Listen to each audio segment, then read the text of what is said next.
Hi, it's Charlie McCann from Stan James. Welcome to the preview of this weekend's big golfing event. Of course, it's the tournament championship, the FedEx, the final event in the FedEx playoffs, and it really is a fascinating event. You can imagine at the start of the season, the top 30 players on the US Tour, but no Tiger Woods. Absolutely extraordinary. Woods, of course, will be preparing for the Ryder Cup at Celtic Manor next week, commencing, of course, Friday, the 1st of October.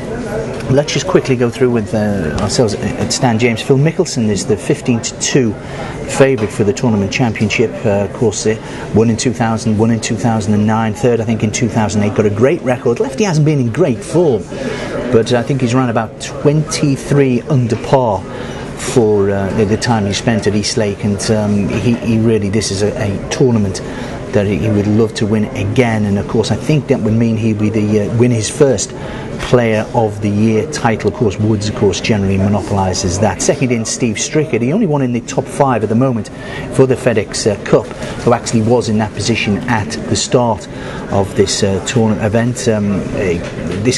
Stricker historically comes into the event at this time of the year, comes into his own at this time of the year, but he's not a great winner, you know, for somebody who is very, very consistent. He's 8-1, second favourite with ourselves at Stan James. Dustin Johnson, 2 wins, of course, but he's, I think, only one outside of Pebble Beach so far this year. But 26-year-old Dustin Johnson, we're going to hear an awful lot more of him. He's a 10-1 shot.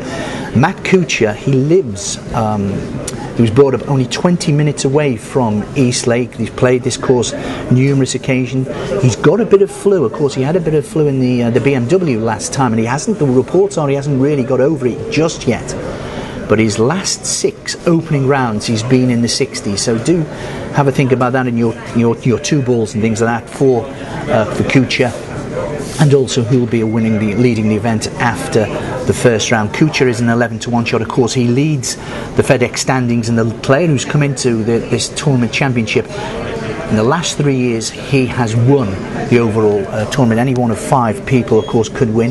One of them is Paul Casey, 14-1. Would it be a bit of a knife for Colin Montgomery if Casey won the tournament championship? It would, of course, be actually psychologically be a big advantage to Europe with somebody not deemed good enough to get into the European team. He wins the tournament championship and the FedEx Cup. Casey's in a 14-1. My own selection would be Furyk at 16-1. Of course, he missed the wake-up call for the Pro-Am, and of course he missed one of the FedEx. But Furyk, I think, is a good player. He's 20 under as well at East Lake. Obviously plays well. Again, another person you could argue doesn't win enough, but he would be my selection. Furyk at 16-1 with ourselves at Stan James. So again, we've got Justin Rose as well and Paul Casey in opposition, but Phil Mickelson is the 15-2 favourite of ourselves for the tournament championship, of course, live on Sky Television. And live on Sky Television a week on Thursday is the Ryder Cup, and we at Stan James,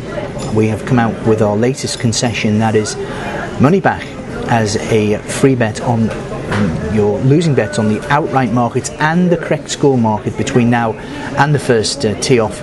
That's around about 7:30 next Friday, the 1st of October, if the Ryder Cup finishes in a tie. And of course, the last time we had is 1989 in Belfry. We've had 1967 at Hoylake, of course, that famous occasion with Tony Jacklin and Jack Nicklaus. And of course, recently it's been quite one-sided affairs, but of course you've got to remember, going back into the mid-90s, we finished 14.5, 13.5, 14.5, 13.5, 14.5, 13.5, all to the Europeans on that occasion. Of course, again, as I say, 1989, that was the last time there was a tie at 14 points all. It's best of 28, but our insurance 10-1 it is with Stan James. So we're 13-8 on for Europe, 13-8 against the United States of America, and 10-1. I think it's a really good insurance. But more about the Ryder Cup next week.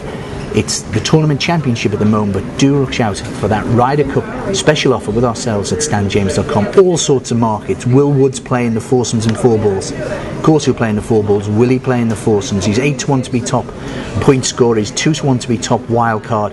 I think it's fascinating. We've got Monty, on the one hand, a fantastic Ryder Cup record, of course, never beaten in the singles, of course, and back in, and going back to 2004. Do you remember when he and Harrington beat Woods and Mickelson, the dream team of Mickelson and Woods? That set us up for victory then. That might be the reason, of course, why Harrington was his initial wildcard pick. Fascinating, of course, that all the Sky pundits, they wouldn't have Harrington but we'll soon know. But it's Mickelson 15-2 favourite for the tournament championship, and it's Europe. We still think at StanJames.com we're going to regain the title.